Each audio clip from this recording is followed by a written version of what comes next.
All right, everyone, welcome to the Angler Grind podcast. As you can tell, I am a guest host today for Haley Demures, but I'm really excited to be here today. We have Brandon Berdoll with us, who's here all the way from Texas and was actually a stop on our Angler Trek this summer. So very excited for you to get to know a little bit more about him, hear his story, because he has a really, I think, inspiring and his entrepreneurial journey is one that I think many of you will resonate with. So Brandon, to kind of get us started off here, for those of our listeners, we have a lot of alumni and students of the program that obviously weren't able to join us at Trek. So what should people know about you? Well, I'm from Texas, born and raised there. My wife and I started a sawmill 15 years ago, just outside of Austin. That's on our property where we live. Our house is just behind it, and our mill is in front. And we love what we do. We love our atmosphere. And I grew up on a pecan farm, so I have a kind of agricultural background. And although I didn't decide to go into that industry, I still am in kind of the ag, forestry type work. So yeah, awesome. So you mentioned that you grew up on a pecan farm, and can you tell us a little bit more about what that was like for you growing up? How did that impact you as a kid? Even if it's not necessarily that you decided to continue that family operation, like what was that like, and what did you learn from your parents in that environment? I mean, I think it was just a great environment. It was just like, it was 125 acre playground for us to do whatever we wanted. And my aunt and uncles had property, so in all it was about 800 acres that we just had like free range. And we were like free range kids. I mean, we were on four-wheelers and doing stuff and down at the river fishing and just all into all kinds of stuff. And so, for our slingshots when we were kids, we'd go find the scrap pile of bearings and everything and get hammers and bust the ball bearings out of them to use them for stuff. And so growing up, it was just, we were outside a lot. And so that was a huge blessing. And then I got to see my parents, their work ethic and what they did in their business and how they made it successful. And I like to joke, I was like my dad's shadow. I mean, it was just kind of wherever he went, I went, and so I was exposed to the retail store, to the pecan nursery, to the pecan orchard, and white-tailed deer breeding and some things like that. And so it was really a huge blessing, and there was a lot of mechanics involved. And so my dad had two guys that worked there on the farm, and pretty much what they would do is they would make my dad's like dreams become reality. So he would buy a piece of machinery and he would say, if we change this, we move this sprocket here, and we added a belt and added a hose, and Frank and Russell were their names, and they would just do it. And so these guys they could weld, they could fabricate, they could do electrical, they could do plumbing. And so I was able to be around those guys as a young kid and a young man and see how they did stuff. And like one day they'd be overhauling a diesel engine in their pickup truck, and next day they'd be framing a shed, and then next day they'd be doing some electrical stuff. And so being around those guys and seeing how they did things and was a huge blessing, because I was exposed to mechanics and fabricating and welding and solving problems and engineering and stuff like that. So it was a really good upbringing, being out in nature and seeing things and seeing my parents' work ethic. I think all those things kind of molded who I am today and have enabled me to own my own business and fix our own machines and design and build our own machines. So it was a huge blessing. Yeah. I just can tell so many similarities in like what you were around as a kid. And I think a lot of when I've heard you talk about the sawmill and the work that you love doing there. If you think back to, your childhood, we always talk about in the Angler program, are entrepreneurs born or are they made? And I'm curious what your perspective would be to that question in your own experience of like, when did you kind of start maybe understanding that even if you didn't have the word entrepreneur, that you thought about things a little differently, could take that initiative to solve those problems? Yeah, that's a great question. So I think there's, components of being born an entrepreneur and, developing it. So, for example, like my mom, her parents owned the Pepsi plant in Austin. They were entrepreneurs. Her grandfather was an entrepreneur. And on my dad's side, all of his brothers and sisters typically had their own businesses, own farms, and his dad was very entrepreneurial spirit. So I think it's like bred in me to start with, you know. But then also I think it was just developed also being around my parents and watching what they did.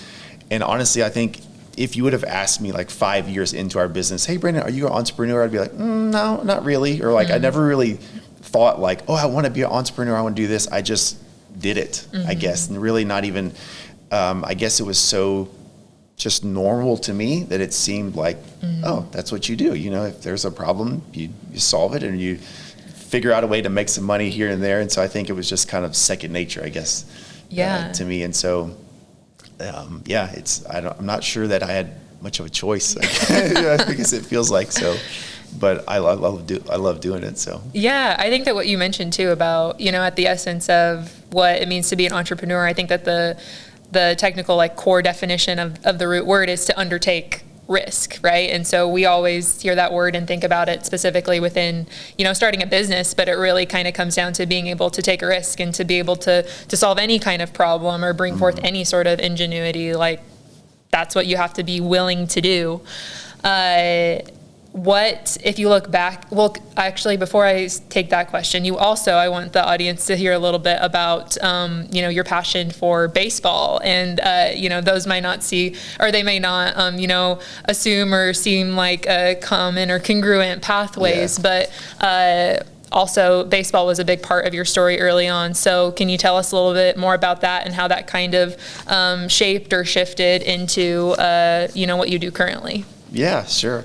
As a youngster, I was really, really dedicated to baseball, and that's really what I wanted to do. And I would say from the time I was about 12 or 13 up until 20, that's really what my focus was. And so I was left-handed as a kid. So as a young kid, I played shortstop and second base and infield and stuff left-handed, and then I went to a tryout for like a select team in Austin. So the level was getting higher and stuff, and so. During the tryout, I was at shortstop, and I turned to throw the ball to the first base, and the coach said, "Hey, you're left-handed. You can't play shortstop or second or third because you have to turn to throw. You're only going to play, you know, first base, pitcher, outfield." And when I was real young, you know, if you were left-handed, you could play shortstop and things. But as you get to the higher levels, only the right-handed kids play those positions, and so. I was frustrated, and on the way home, I was, you know, talking to my dad about it, and he was explaining to me that as you get those higher levels, that's what happens and stuff. And so I said, well, I still want to play shortstop and second base and third and stuff like that. And he said, well, you just, you know, he said, you can't. The only way you could do that is if you could throw right-handed. And I paused for a second. I said, so you're telling me that all I have to do is throw right-handed and then I can play those positions? And he was like, well, I guess so, you know.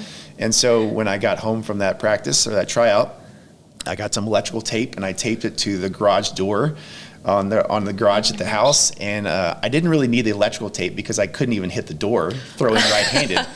So I wasn't naturally ambidextrous. I was a left-handed kid, you know, but I just was dedicated. I wanted to play shortstop and third base and second base, and so he told me what the problem was. He's like, here's the problem. And I'm like, okay, well, I'll learn how to do it. And so I would spend hours and hours and hours throwing a tennis ball against a garage door. And I remember my parents would come out there at like 3 a.m. They'd be like, you have to go to sleep. Like it's 3 o'clock, you know? And so I spent a couple years, probably 2 or 3 years doing that, and then was able to, you know, play catch with somebody, and then was able to finally start playing when we were way ahead in games and stuff like that. After about probably 3 or 4 years, I was able to play right-handed, start playing second base, and then I guess when I was about 16 or 17, I started pitching right-handed, and just gradually getting better and better. But it took literally thousands and thousands of hours of practice. And then in high school, my senior year, I tore a ligament in my left elbow. So I only pitched right-handed my entire senior year. And so I had my elbow reconstructed. And after that, I went to Temple Junior College. And in 2003, I think it was, I was drafted by the Braves in the 27th round as the only ambidextrous pitcher. And so that was, the scout was like, you're kind of a freak, like in a good way, and ultimately I tore the ligament in my elbow for a second time and didn't really want to pursue baseball.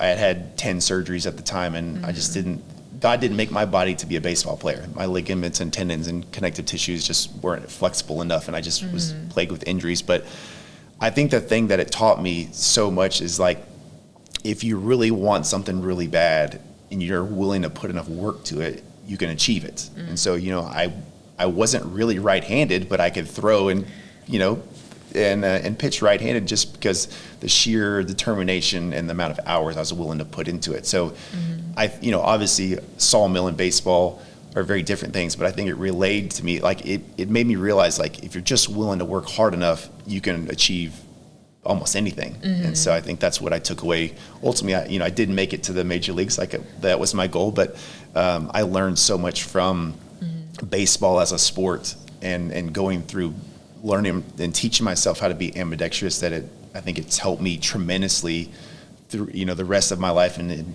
being a business owner, because there's a lot of difficult things, starting a business and running a business, and you just put enough effort into them, you can usually get through it. So I think that's what I got out of baseball. Yeah, no, that's incredible. And we have a lot of students read a book here called Chop Wood, Carry Water. I don't know if you've ever heard of it before, but what you have shared reminds me so much of it, because the core lesson of the book essentially is to embrace the process and not the outcome. And even though, the outcome maybe wasn't what you were initially anticipating, like, the process is what formed you the most. Right. And so also, as you share that story, I know that you said that, you didn't maybe have a choice, or you were kind of, I think you said, bred to be an entrepreneur, or to be able, or to work hard. But you obviously have had deep passion for, baseball, or the sawmill, and developing a craft, I think is very apparent in both of those stories for you. So for people listening right now that maybe are at the place where they feel like they want to apply themselves to something, but maybe don't have that passion identified yet, what advice or thoughts do you have to share on what it can look like maybe to start embracing the process more, or starting to put in the work and dedication to eventually be able to find that passion? Yeah, I think there's two components to that answer. One is you just have to make a step, right? You just have to do something. If you feel that yearning, make some step forward, whatever it is. And maybe it's not the right one at that time, but at least you're moving somewhere. You're moving forward, and you're trying.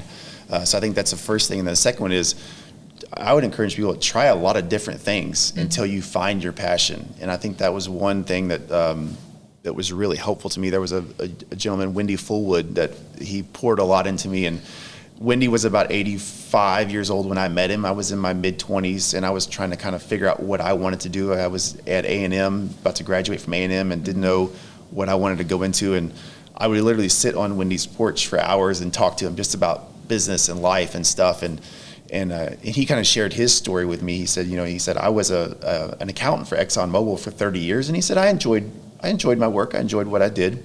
But he said, when I retired at 65 and I built my own house, I really found my true passion. Wendy, he did the rough plumbing and the rough electrical and the framing on this house. And he said, if I would have been exposed to building as a young man, he said, I definitely would have been a contractor or a builder. He said, but unfortunately, I didn't have that experience. I didn't come across that.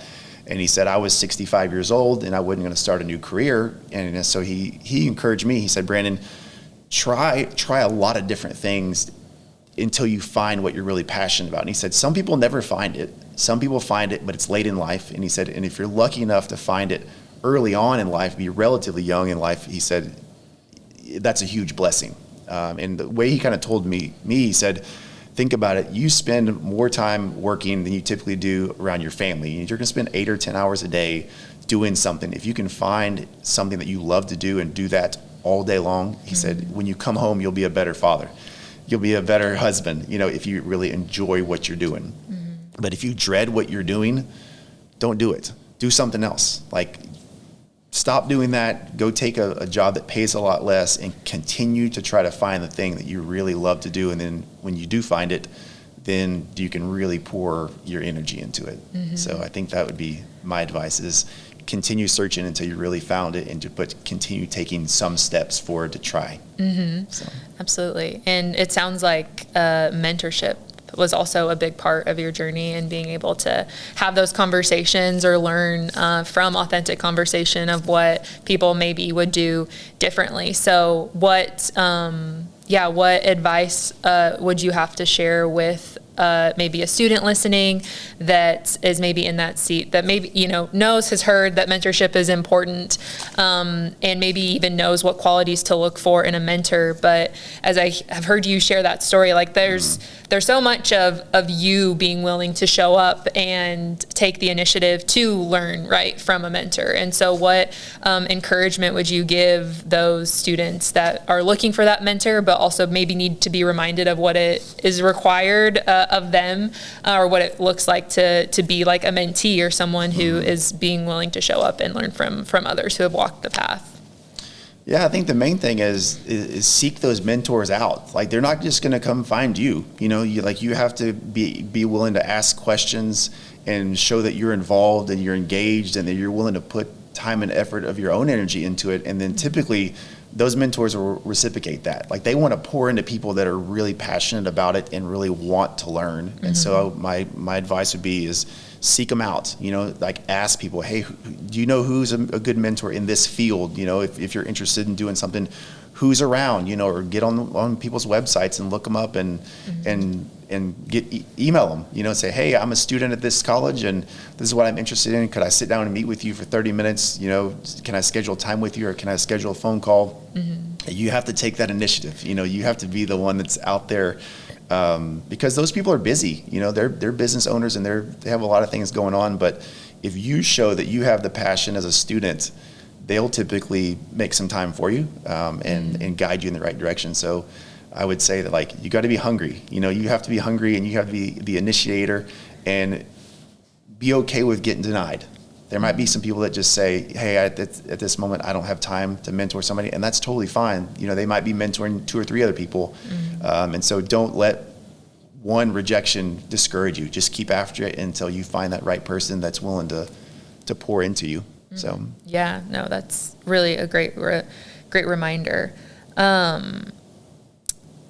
When you think about maybe if you can go back in time and think about Brandon at the start of specifically like the sawmill journey and choosing to start that, is there anything that has kind of shifted, changed about kind of what you thought it would be like to be a full-time entrepreneur, and what the reality of it has been?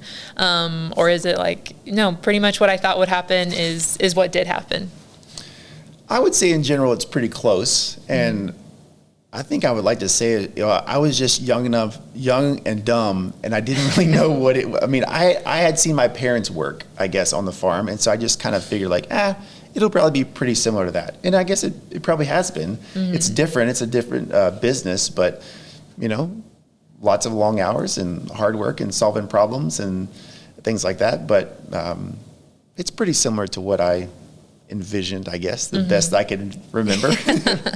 Yeah, and I think so much that doesn't surprise me, because, as I've heard you share your story, you're someone that moves with intention, and even if you don't know all of the answers at all of the time, right? The brand that you've built with the sawmill and your employees and your team is so consistent, and I think is has flowed through your envisioning of the company.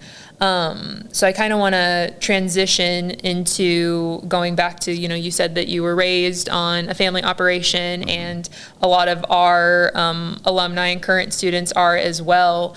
Can you share a little bit more about what it was like, or what sort of led you to identifying that maybe returning back to the operation wasn't what you maybe wanted to pursue in your life? And what was that like to come to grips with that decision? Yeah, that's a great question. So I had graduated from Texas A&M with a degree in construction science. And after graduation, I went back to the farm and I worked there for about a year and a half, I guess. And my dad needed the help, and he was, behind on some projects and things. And I put up some big metal buildings and helped put in a shelling plant and some different things. And I was trying to kind of figure out if I wanted to return to the farm or I wanted to do something else. And, kind of struggling to make that decision, I guess. And one thing that I think kind of steered me away from it is you were so dependent on the weather, and so in the farming industry, especially the pecan, you could farm all year and do a really good job, and then September, right before the nuts were going to get full and be ready to harvest, a hailstorm could come and knock 3/4 of the nuts out of the trees, and then you worked the whole year and no income. Or you could have a bad windstorm come and break the limbs off. And so that was, in my mind, I viewed that as a pretty risky business. And so that was one thing. And then other thing was there was so much specialized knowledge that my dad had gained over 30 years in running the farm that not necessarily, it wasn't documented, so there weren't like written procedures, which really, a lot of it you couldn't write. You just have to do it based on the weather and temperatures and wind. And I didn't really think I understood the business enough, the pecan business, to really jump in it and be financially responsible for those losses if we had big ones, And so that really made me hesitate to going into that industry. And so another part of it is I really love to build stuff, with my hands, and I love to build something and stand back and look at it and say, yeah, I made that table, or I made that coffee table, or I made that conference table. And I didn't really get that enough in the farm. I mean, we built some machines and built things and harvested the nuts and then fixed all the machines and did it another year. And so I was really looking for something that I could work with my hands and physically build something. And so it was a difficult decision to either go back to the farm or do something else, because my parents had built it for 30 years. They had kind of been through the hard times in the beginning, and then the irrigation system was set in, the trees were in place, they were producing, the customer base was in, and really it was all there. And they had worked really, really hard for 30 years, but ultimately it came down to I wasn't that passionate about it. My parents had a pecan nursery business where they sold like 30,000 trees a year. And I remember my dad giving me this book about nursery trees, and he was like, hey, there's some, innovative stuff coming online with tissue culture and cloning and things like that. He said, you should read this book. And I couldn't make it through the book. Like I'd fall asleep, or I'd do something else, and I just could not force myself to read that. But now you gave me a woodworking book and about sawing logs or drying wood, and I'd sit there and read it till midnight, And so that kind of told me that's really not my passion. Being a farmer and growing trees isn't really what I'm that passionate about. I'm passionate about, working with wood and sawing logs and drying lumber and building furniture. And so I decided to go that path. And I think it was the right move. Financially, I might have been able to make more money in a farm that was already established. But I think ultimately I'm happier now because I'm really doing something that I love. And so that'd be, my encouragement to people is find what you really love to do. And so that was the decision. And it was tough. It was tough on my parents, especially on my dad. I think he was, had built the business and saw some hopes and dreams that it would continue on. But I think they're happy for me now that I'm doing what I love to do. Yeah. So. I know that the word passion has come up so much in our conversation. And I think sometimes people kind of misinterpret what passion means. When they hear that word, they might think, okay, that's something that I like to do. And that certainly is a piece of it. But when I hear you talk about it, it's something so much deeper than simply, superficially liking something. And I mean, we all know that to be able to get good at anything, there comes a point where the thing that you like to do, you maybe go through a stage of not liking it as much or struggling with it to be able to become a master of that craft. And so I'm curious, when you say the word passion, what does that mean to you? And how have you been able to move forward with things that you are passionate about, even when you maybe hit that brick wall or have those moments of this is really hard and kind of feels crummy right now? Yeah. I think when I think of passion, it's it's stuff that pulls you. right? And then you can't let go of. So like you might say, oh, I'm not going to think about that, but you do think about it, you know, and like, it's not like that you don't feel like you have to work at it. You feel like you get to work at it. And it's one of those things that's just, it's hard for you to get it off your mind because you're infatuated with the idea of fixing this problem or building this thing so when I think of passion, and passion for me is like, it's something that just draws you. It's like somebody grabbing you by the shirt and it's like pulling you in, you know, it's like, it's that problem to solve or whatever that's pulling you to do it. Is kind of how I view passion, you know, and if you have that, it seems pretty easy to get through those tough times. You know, we all experience burnout and you know, times where we're not as interested in things, but if you have that real passion, those times are pretty short, you know, and then you get right back in it and you want to do it. So. Again, kind of thinking of maybe the person that is listening to this that, is like, I have no idea what I am passionate about. What maybe thoughts would you offer to people kind of in that boat where they have the desire to, you know, apply themselves to something, just haven't found like what they're passionate about? I know we talked a little bit about, you know, just go out there and start and try to explore. But what things, if I can even use the word like factors or pulse checks, like how do you kind of be able to build a roadmap to know what you're gravitating towards or what you might be passionate about if people really feel like I have no idea where my passions lie? Yeah. I would say look at the time that you're currently spending, where are you spending it right now? Like what things are you doing currently that you spend the majority of your time doing, and try to kind of start looking in those areas, you know, because that's a sign. If you're spending a lot of time doing something, you're probably interested in it. And so I would explore those paths. And then if you don't find it there, I would just start exploring everywhere, you know, go to like a maker space where people are doing pottery or they're doing woodworking or they're welding or fabricating or, you know, sales or marketing, and just start doing some research, you know, make a list of 10 or 15 things that you think you might be interested in, and just go down those rabbit trails, you know, and say, okay, I'm going to dedicate an hour to each one of these and I'm going to see where it goes. And then narrow that list down from 15 to 12 and then do it a little more. And then just keep at it until you finally see one that you think, all right, I can continuously go towards this area or this way. And then I would seek out people that are doing it and ask them, get their advice, you know, go find farmers or ranchers or mechanics or whoever, you know, whatever you think you're interested in, go find those people and just ask them, hey, would you mind telling me about, you know, how you got into this, or what you do on a daily basis, or what do you enjoy the most about this occupation, or what do you like the least about it? And ask questions. So yeah, absolutely. All right. Well, I think that we'll wrap up there for the first part of the discussion. So if you're listening, know that there will be a second part where we'll hear a little bit more about the sawmill and what it took to build that specifically. But I've so enjoyed like this part of the conversation, getting to talk a little bit more about what passion really means and the grit that goes behind that.